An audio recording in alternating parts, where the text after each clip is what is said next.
In 1996, Paul McGann starred in an American Doctor Who film.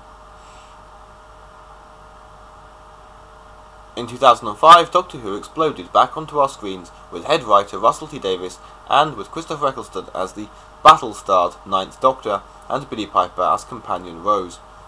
The 2005 series is set after a conflict known as the Time War, in which both the Time Lords and the Daleks were wiped out, leaving the Doctor as the last surviving member of his species. While I have a lot of time for the Eccleston season and competition is tough, I very nearly went with Stephen Moffat's The Empty Child. I would have to say that the episode simply named Dalek, written by Rob Shearman, is my favourite. Set in an underground museum in Utah in the near future, Dalek features the final confrontation between the last survivors of the Time War, the Doctor as the last Time Lord and the last surviving Dalek, which is damaged and has been tortured for years. The Doctor is far from compassionate and boasts of how he is responsible for wiping out the Dalek race. The Dalek is re-energized by contact with Rose, but this also causes it to acquire humanity, which gradually confuses it. The Doctor grows increasingly hell-bent on its destruction, so that they effectively swap. The moral that if you battle with monsters you will become a monster is hardly new to science fiction, but it is executed extremely well, and with a great deal of emotion. After a somewhat shaky start, 10th Doctor David Tennant had a lot of great stories in his 4 years, and it's hard to pick an absolute favourite. I'm therefore going to cheat and have 3 of them tied.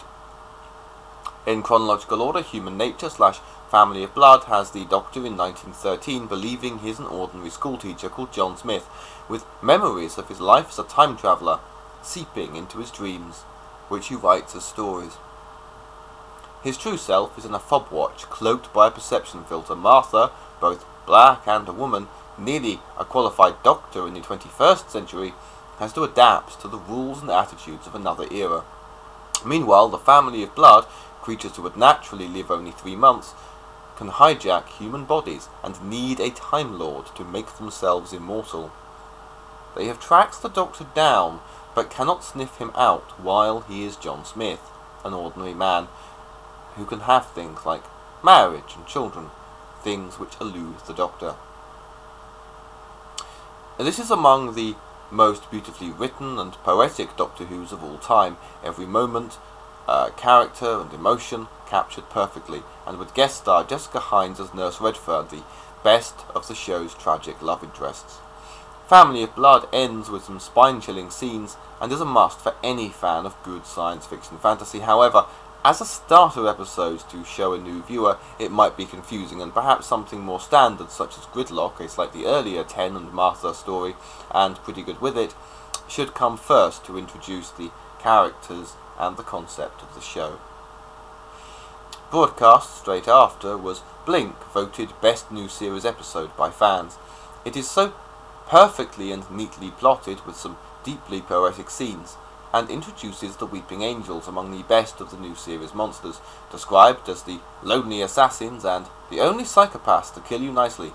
The angels are quantum-locked, and can only move when not observed, but are indestructible as statues. If they catch you, they send you back in time several years, so you will die by the time you reach the present day, and they live off the energy of the years you would have lived. But how does this explain a strange man on a series of DVD extras? And how can such creatures as the Weeping Angels be defeated? A great standalone episode, despite the Doctor and companion Martha being reduced to a cameo. It is the show most commonly used by fans wishing to introduce newcomers to the series.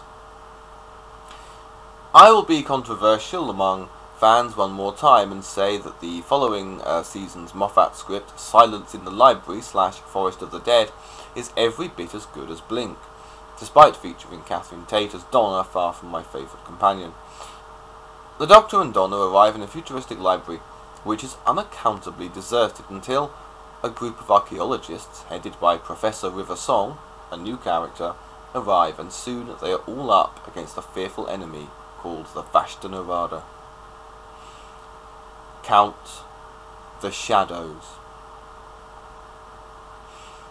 Donna is saved to the library computer, where she seems to be living the perfect life. But what does all this have to do with a little girl called Cal, or her psychologist, Dr. Moon? A genuinely scary Doctor Who offering, and with bucket loads of intrigue, this story also features a kind of non-dying called ghosting, which is truly harrowing. This is magical and imaginative, and re-watching this fills me with a warm feeling and a desire to relive the whole River Song story all over for the umpteenth time. This two-parter, in addition to Blink, are probably what ensured Stephen Moffat would soon be appointed to the position of Doctor Who's head writer. Now, as the Moffat reign continues, it becomes harder and harder to pick standalone shows that are individually great on their own merits. However, from Matt Smith's first season, I nominate Vincent and the Doctor. My emotional favourite, at least, this script is by Blackadder creator Richard Curtis, and a loving tribute to Vincent van Gogh. It is the best of Doctor Who's historical figure episodes. Essentially, it boils down to the monster being a metaphor for the mental illness suffered by Van Gogh, played excellently by Tony Curran, and the haunting idea of being able to show a genius not appreciated in his own time that he will one day be understood and adored. Some great moments are Amy hinting that Gogh should consider painting sunflowers, as if, the sky transforming to resemble his painting Starry Night, and, of course, the magnificent 100-word speech at the end where the curator of the Musée d'Orsay, played transcendently by Bill Nighy, he doesn't even know his idol is there to hear him. Wonderfully written and acted, it is one of Doctor Who's best moments and reminds you why you love the show.